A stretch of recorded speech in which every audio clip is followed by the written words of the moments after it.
Antara syarat-syarat skim graduan ni, yang pertama ialah terbuka kepada yang bekerja di sektor kerajaan ataupun sektor swasta. Maksudnya mesti bekerja di sektor tersebut lah. Untuk anda yang bekerja sendiri, berniaga, ada SSM, tak boleh apply untuk skim graduan ni. Mesti bekerja di sektor kerajaan dan juga sektor swasta. Yang kedua, syarat untuk skim graduan ni mempunyai diploma ataupun ijazah daripada institusi yang diiktiraf Kementerian Pendidikan Malaysia. Tak kisah institusi untuk swasta, kolej-kolej swasta pun boleh, ataupun daripada universiti awam pun boleh, tak ada masalah.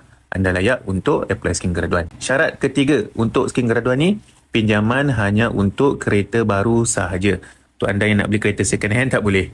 Kereta baru, kereta proton layak untuk apply skim graduan. Okay, syarat yang keempat ialah umur tidak melebihi 30 tahun ke atas. Maksudnya mestilah 30 tahun ke bawah masih layak untuk apply skim graduan ni.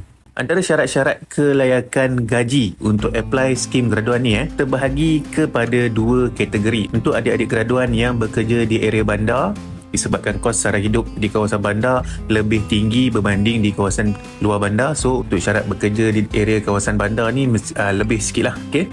Gaji minimum ialah RM2,000 dan ke atas. Ini untuk yang mereka, adik-adik yang bekerja di kawasan bandar. Untuk mereka yang bekerja di kawasan luar bandar, gaji minimum mestilah RM1,800 dan ke atas. Okey, dia rendah sikit lah. Sebab apa? Kawasan luar bandar ni kos sara hidup lebih rendah berbanding di kawasan di area bandar. Untuk kategori gaji ni, hanya gaji pokok ataupun gaji basic dan allowance sahaja dikira untuk skim graduan ni. Untuk adik-adik yang gaji based on OT dan commission bank takkan kira. Dia hanya kira basic dan allowance sahaja.